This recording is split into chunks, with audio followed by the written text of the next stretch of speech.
Hello, today I will be doing this lecture on part 5 of the Jansson textbook, which includes chapters 10, 11, and 12. And this will be helpful for the last section of your capstone assignment, the policy analysis paper. First, let me start off with chapter 10, developing and using power in the policy enacting tasks. In the previous chapters, we learned about the analytic approach to advocacy by learning how to analyze a policy and be able to identify both the strengths and weaknesses. And in this section of the textbook, we will be learning about the political approach to power, which does three things. It aims to understand existing political realities in order to select feasible options. It develops a political strategy to outmaneuver likely opponents, and it assumes that or which policies may prevail. So the main purpose of the political approach, again, is to be able to understand specific strategies that be able to work in the political realm.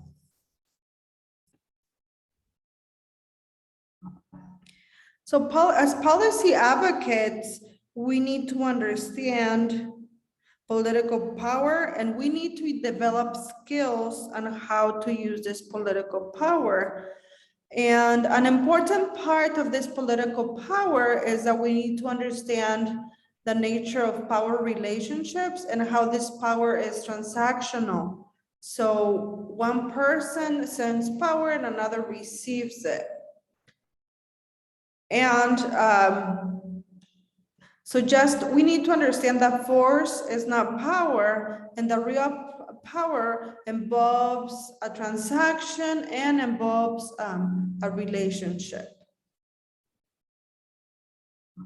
So let's learn about different types of power. One type of power is person-to-person power, and this type of power is when the power is exerted in personal discussions that influences others.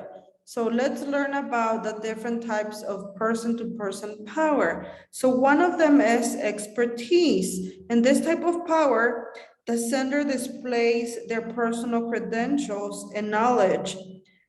Another type of power is coercive power, and the sender uses threats to send power. The other one is reward power, and in this one, the sender uses inducements to influence others, or rewards to influence others. Another one is referent power, and in this type of power, the sender uses associations with people or group that others identify with or want to belong to. So for example, if you're having a discussion, you may refer to a person of influence that you know. So for example, if you're talking to someone from the Democratic Party, a legislator, you may refer to someone that you know who also is in the position of power, who that person identifies with. Authority-based or legitimacy power is when the sender uses the power of authority. So if that person has, it's an authority figure, they use their power to influence others. So if they're a legislator, they use that power to influence others.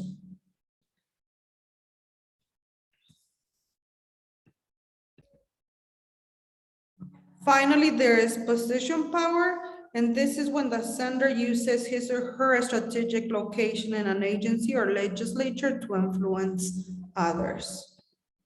So again, this type of I'm sorry. So again, these type of powers can be used, whether it be in politics at the local, state, and federal level, and they can also be used within an agency.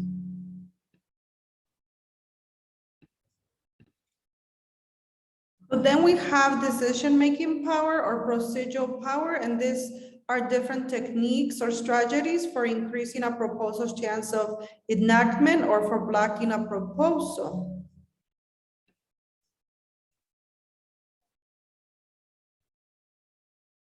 So in politics, this would involve persuading party officials to move a proposal to the committee that most favorably would accept, would support, or would deny or block the proposal.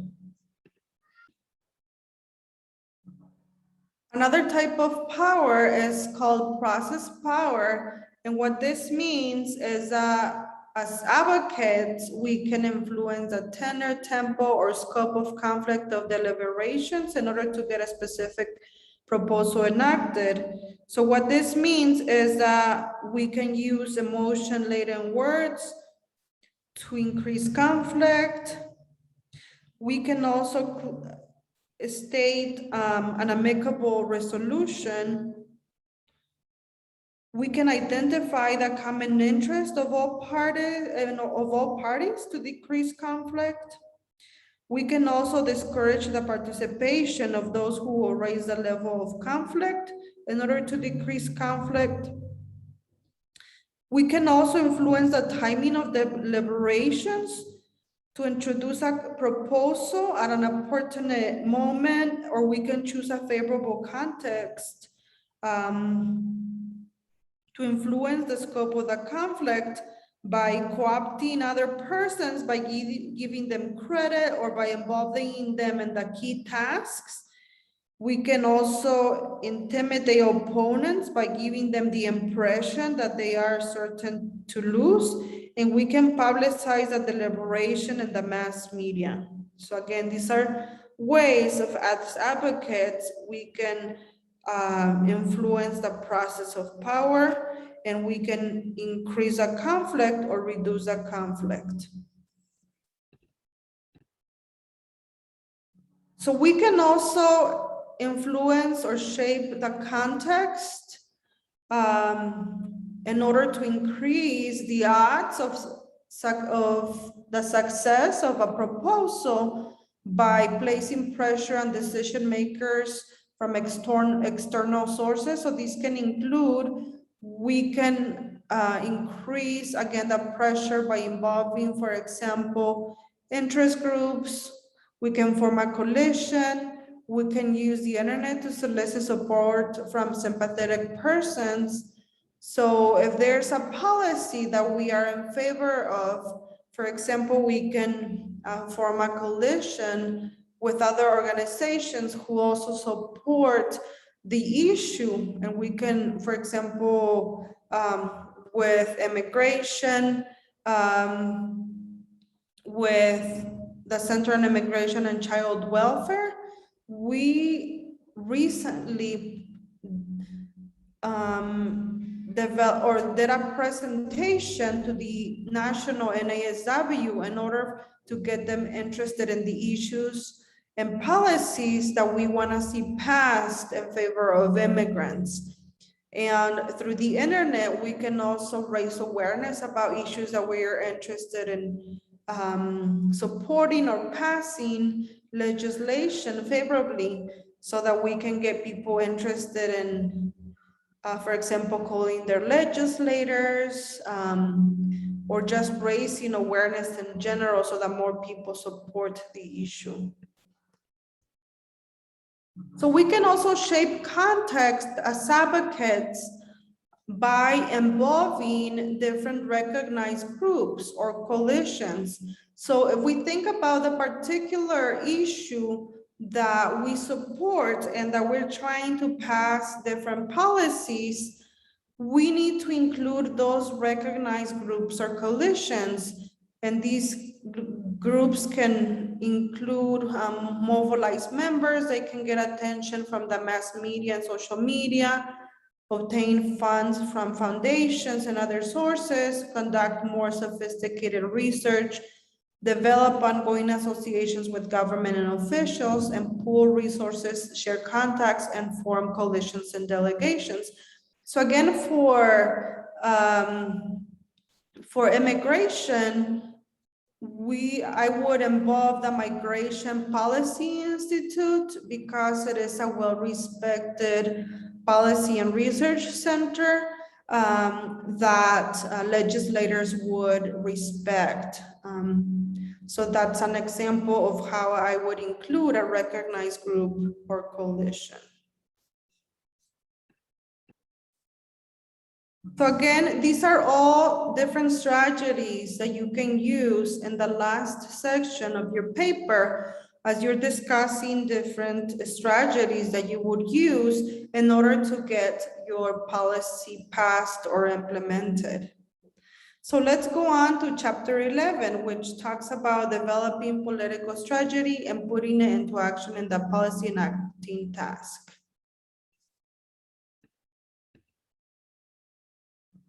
So as we are grounding a strategy, we must we must understand that a strategy must be firmly linked to existing realities. And some of these existing realities include power distribution. So policy advocates can use Lewin's force field analysis or another method to gauge the amount of support or opposition a proposal will have. We also need to take into consideration contextual factors. So in addition to knowing a policy's relative support and opposition, we need to know why people take certain positions, how they are likely to act when an issue enters policy deliberations. We also need to understand past stances. So when an issue has been deliberated in the past, we need to know the responses of decision makers, interest groups, and the general public to policies so that we know how the stances or reactions will be in the present. Vested interest. So people often base their position on an issue on their own interest. So they may support a policy because they believe it will enhance their power, prestige, and resources. So we need to think about these vested interests that legislators or other people's who are in positions of authority and power, what their vested interests are in the issue that we are examining or wanting to get past. Cohesion of likely opponents and proponents. So evenly balanced support of and opposition to proposed policy should end in stalemates, but proponents may win if their close working relationship enables them to evolve a strategy and to work together to implement it.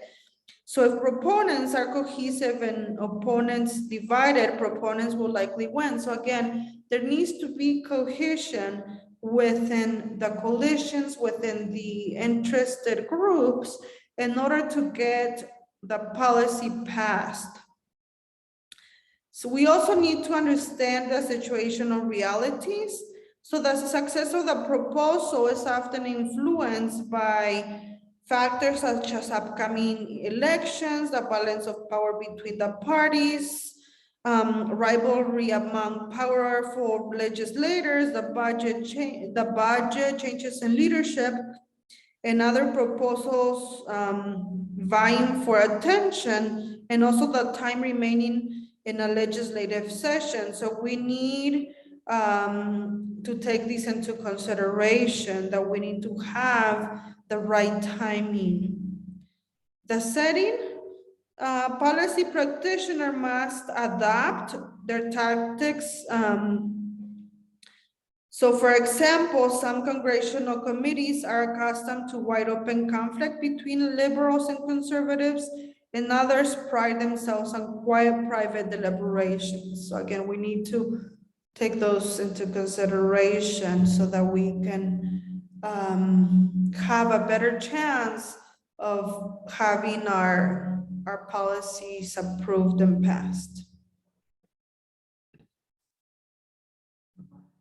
So we have these 7 steps and 7 steps in strategy that we should use in order to, again, gain support and get our policies passed. So one of these strategies, or one of the first steps, is organizing a team or coalition. So again, it is really important as advocates to organize ourselves into a coherent unit, because again, as mentioned before, staying united in the face of conflict will likely be favorable for getting our policy proposal passed, or at least getting it close to passed.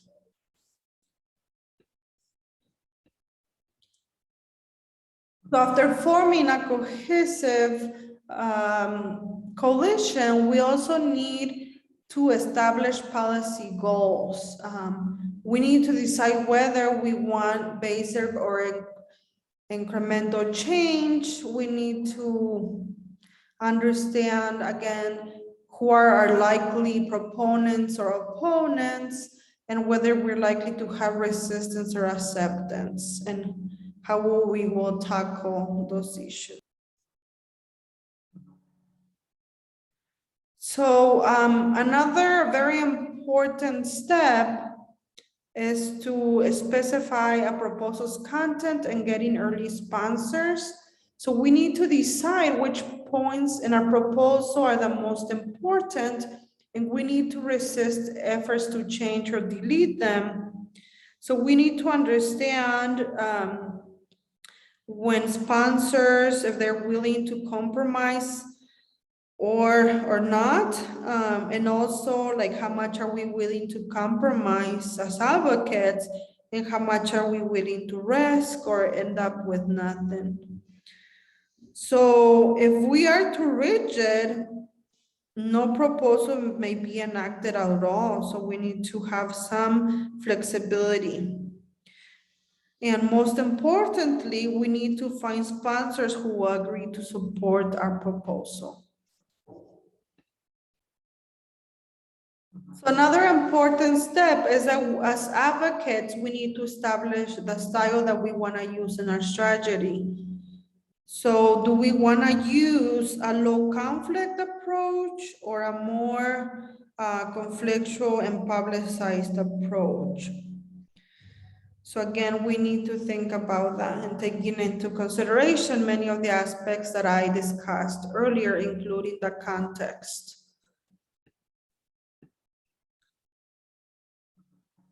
So another important step is that we need to decide as advocates who will use which power, or who will we be involved in the strategy. And in which situations. We also need to decide whether and how we will use the internet to engage people through social media, to mobilize people, and to influence decision makers. We will also need to decide how we want to frame the issue that we're tackling. So for example, with immigration, do we want to use a human rights approach? Or what approach do we want to take? So once we have decided on the strategy and we have made a plan, we need to take that plan into action and actually implement it. So what does this mean? So we need to put it into practice and use our skills by lobbying and testifying, using mass media and social media, and later writing campaigns. And if we need to, along the way, we may need to revise our strategy during the implementation phase. So again, we may deviate from our plan, but we need to think about like how much are we willing to compromise. So, but at the same time, we need to have some flexibility. So when we are delivering our strategy, we need to think about the specific tactics of the campaign, and these should include press presentations. Legislators need to be contacted, a committee to spearhead a letter writing or email campaign should be put in place, and we should have an initial plan for a blitz of the legislator. So as we are implementing this strategy, we also need to do the following: approach legislative staff, work with committee staff, lobby legislators, branch out to reach allies, blitz legislators with a concentrated mobilization of resources. We need to get legislation introduced. We need to testify at hearings, use the mass media, encourage letter writing and email campaigns, and revise the strategy as needed. So now let's move on to chapter 12. This chapter focuses specifically on one specific strategy called ballot-based policy advocacy. So let's learn more about this type of advocacy. So persons who are interested in social justice, or as we as advocates, are often forced to turn to public policies enacted by officials in municipal, county, state, and federal jurisdiction for assistance, because we depend on the legislatures and heads of government to enact enlightened policies. And as we think about different policies that exist, federal and state authorities have enacted numerous regulations over the years to protect vulnerable populations from discrimination, to prohibit specific unsafe working conditions, to redistribute monies to less affluent groups, to finance much of the secondary and post-secondary education. Again, these policies may not be perfect, and that's what we're learning through this policy analysis process. However, we need to also understand that we need to recur to these legislators in order to get policies passed. Because, as advocates, we are able to achieve policy victories only when we find key decision makers who are sympathetic to our causes and who are willing to work with us in this process of improving policies and passing policies that will protect vulnerable groups. So we also need to use this type of policy because we must work for the election of specific individuals and members of those political parties whose combined membership is responsive to the needs of the vulnerable. And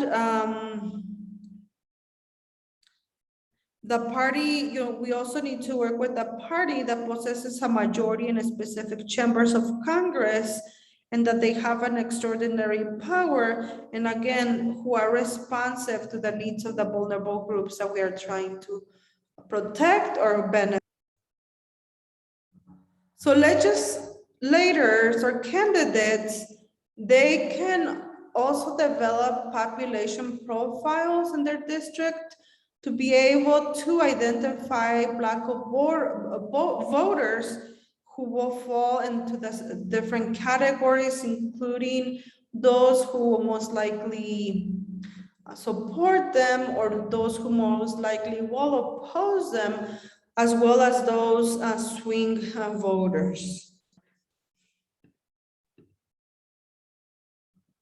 So candidates also need to convince voters to support them and to turn out on election day. And astute candidates will use the power resources as part of their strategies. They can use one-on-one power resources such as personal door-to-door visits.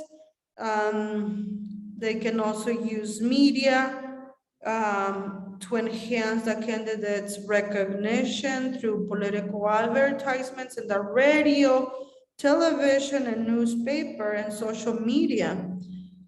They can also interact with opposing candidates in public forums by participating in organized debates. They can also respond to opponents' positions in media advertisements. They can clarify their views. They can distinguish themselves from opposing candidates, and they can demonstrate that they have command on the issues. They can also develop positions on issues and demonstrate positive personal qualities. So for example, they can articulate a set of campaign promises that tell voters the policies that they will support, and they can convince voters that a candidate possesses desirable characteristics such as integrity, diligence, discipline, compassion, and they can also conduct negative attacks on opponents. They can attack their positions or personal qualities or characteristics. They can also persuade voters by convincing them that they're, again, the right person that they should vote for, and they will suffer negative consequences if they fail to vote. They can secure endorsements from influential citizen groups or public officials, from newspapers, radio stations, and television stations.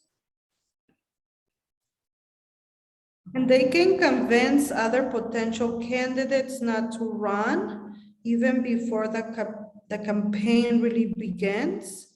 They can gain the support from party, trade unions, and other organizations to give them priority to elections where they believe they can pick up seats. Again, these are some strategies that you can include in the last section of your paper, in which you need to discuss different strategies that you would use to get your policy passed.